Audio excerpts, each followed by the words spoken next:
Hey guys, I made this new chart to kind of try to represent the scriptural alignments that I've been talking about that have been occurring on the calendar since August 2nd, 2012, when we had that fulfillment of Daniel 12:11. Um, and I had originally done it on the calendar here, but it's kind of hard to understand on a calendar. It's kind of hard to see. And so I went ahead and made that chart to clarify what it is. So basically, what has happened, just to recap, and not too much, but since 1947, we've had several scriptural fulfillments that have been just really rare. So from 1947 until Obama's birth in 1961, we had 7 plus 7 feasts of weeks, Daniel 9:25, and then from 1947 until the first year of Obama's presidency, we had 62 feasts of weeks. So that was a really uncanny fulfillment of Daniel 9:25. And then from the inauguration in 2009 until the steel beam was placed in the One World Trade Center, the idol of terror that Daniel talked about, there were exactly 1,290 days, which was a fulfillment of Daniel 12:11, and then 1335 days until the Feast of Trumpets, which was a fulfillment of Daniel 12:12. So, if you are new to my channel, there are links in the description box below this video that go into much more detail about it and prove that those were fulfillments that happened. So, what I did in this new chart that I've created is I kind of dug a little deeper into this 7 or 8 month period that goes from August 2nd, 2012 until March of 2013. And so that's what that chart represents. But before I go back over to that chart, I just want to point out that in Matthew 24, Jesus had said that that when you see that idol of terror that Daniel talked about, that's when the rapture is going to happen and the tribulation will happen. Although he didn't give an exact timeline, we do know that 7 is a really important number. And so if we're coming up on the start of the tribulation very soon, and I don't know whether we are or not, but if we are, the tribulation, which we know lasts 1260 days, would end the day before the solar eclipse of 2016. So this solar eclipse on September 1st, 2016 would happen exactly the day after August 31st, which would be the end of the 1260 days if the tribulation started March 20th, which I'm not saying whether it will or not, but I just think it's interesting that everything, just everything is lining up. And then a lunar eclipse would happen on September 16th, 2016. So let's just go and look at these scriptural alignments that have happened during this time period for the last 7 months. So this is August 2nd, 2012 until the end of March 2013. And this is a standard Jewish calendar. So we have the Feast of Trumpets here, the Feast of Atonement, and the Feast of Sukkot or Tabernacles here, the 3 fall feasts. Then we have Hanukkah here in December, the first day of the 11th month here, and then Passover here at the end of March. So that's the standard Jewish calendar. This is what I call God's calendar. It has the full moons here and the new moons, which I get from NASA's website. And then also it has the 4 fulfillments of Scripture that we've seen, the really, really rare and very, very specific Scriptures. So like this is Daniel 12:11 on August 2nd, 2012, which was the idol of terror standing in the hallowed fortress, or the signed steel beam placed in the One World Trade Center. And then exactly 40 days after that was the 11-year anniversary of the Twin Tower tragedy. And then 7 days after that, the Feast of Trumpets, and 7 days after that, the Feast of Atonement. So this right here I call a scriptural alignment, because it aligns with what Genesis 8:6 through 12 says. At the end of the 40 days, Noah opened the window of the ark, and he waited 7 days and 7 more days. So it's not really a fulfillment right there, but it's more like an alignment. It lines up perfectly with what Scripture is talking about. Here again, we did have a fulfillment of Scripture with Daniel 12:12, the 1335 days ending exactly on the Feast of Trumpets.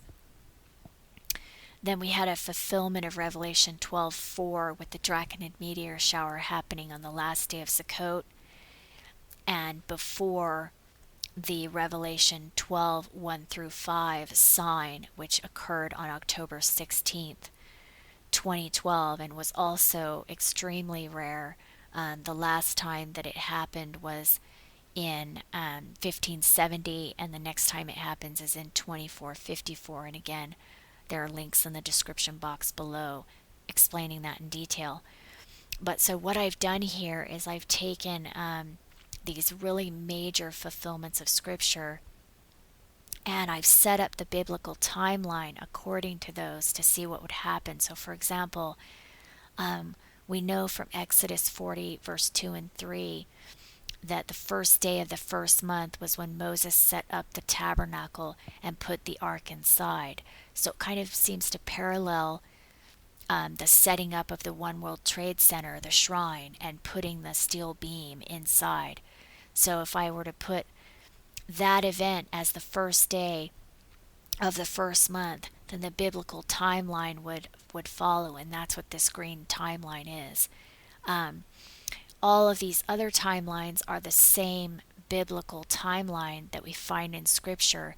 They just start on different dates. So for example, this timeline here would start the first day of the first month on the Feast of Trumpets, and this timeline down here would start the first day of the first month on the Revelation 12 fulfillment, and this timeline up here would start the first day of the seventh month on the Revelation 12 fulfillment, which is the Feast of Trumpets on this timeline here. So anybody can go in and see what the biblical timeline is. You can pause to read this if you want. I have all the scriptures that tell us exactly what happens on which days of which months.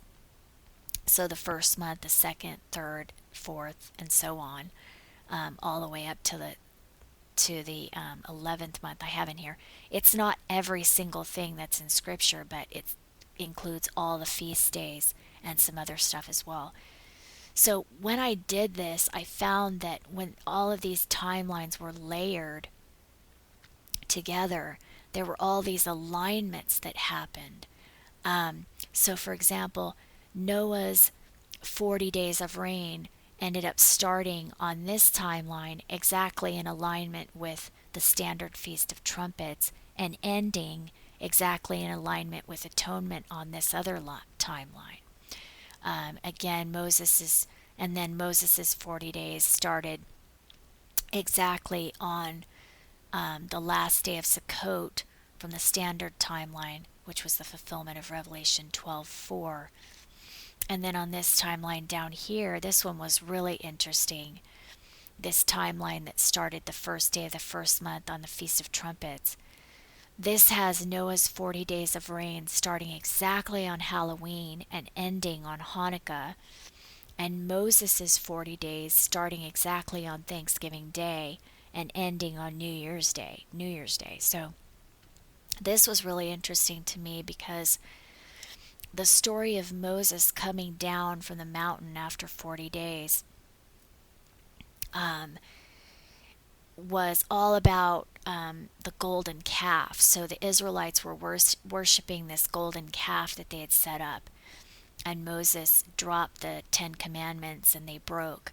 And after that, the calf was turned to powder.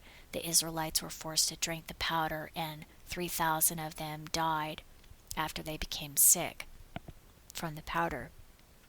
So the reason I thought this was so interesting that this 40 days ended right on New Year's Day was because that was the day they were really worried about that fiscal cliff.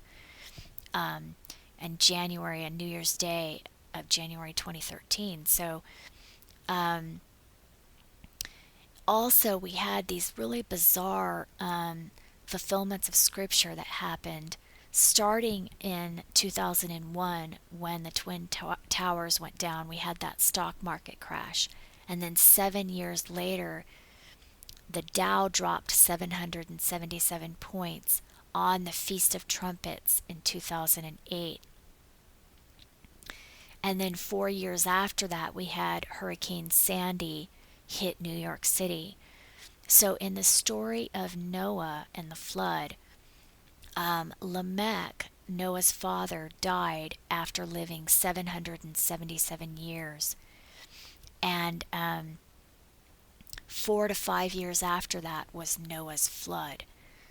So for me, I wonder if this is a warning of something that's to come. We don't know whether Noah was at the beginning of his 600th year when the flood came, or whether he was at the end of it. So we don't know whether this flood was actually Hurricane Sandy and that's what it was predicting, or if it's something bigger than that coming in 2013. But I just thought that was really interesting that this alignment just had so much to do with that, with the fiscal cliff happening here and also the golden calf and everything. And so in this timeline, Moses, in the story, Moses goes back up for another 40 days, and then him coming down from that would line up with February 11th. And February 11th also lines up with the first day of Sukkot on this timeline and the first day of the 11th month on this timeline. So the first day of the 11th month is in Deuteronomy 1, and that has to do with the Israelites entering into the promised land. So I thought it was really interesting as well that the first day of the 11th month on the standard Jewish calendar lands on January 11th, and also it lands on February 11th from this timeline. So that was kind of interesting. We also had Election Day was lined up with the last day of Sukkot on this timeline right here, and President's Day is lined up as well with the last day of Sukkot from this timeline. So that was kind of bizarre, I thought.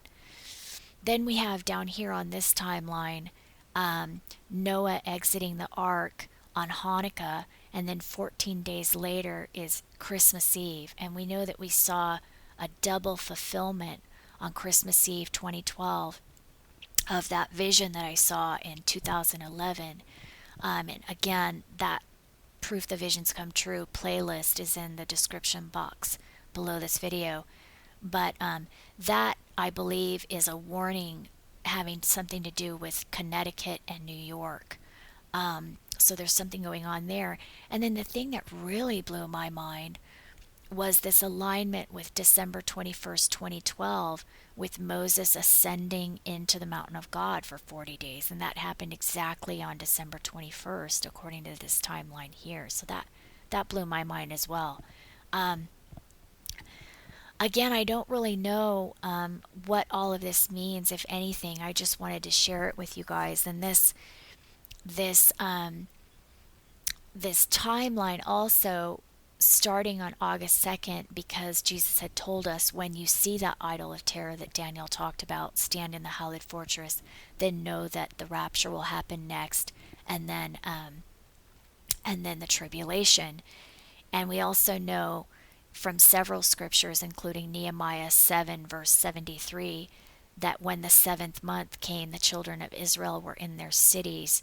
So that idol of terror was placed on a full moon here. So the 7th moon would be right here on January 27th, which would symbolize trumpets. And then atonement would be February 4th, a first day of Sukkot on February 11th, and the last day of Sukkot on President's Day. So again, I don't know if it means anything, but there are some very bizarre alignments and fulfillments, really rare fulfillments that have happened recently. And in my opinion, I think that these are all warnings of something that's coming.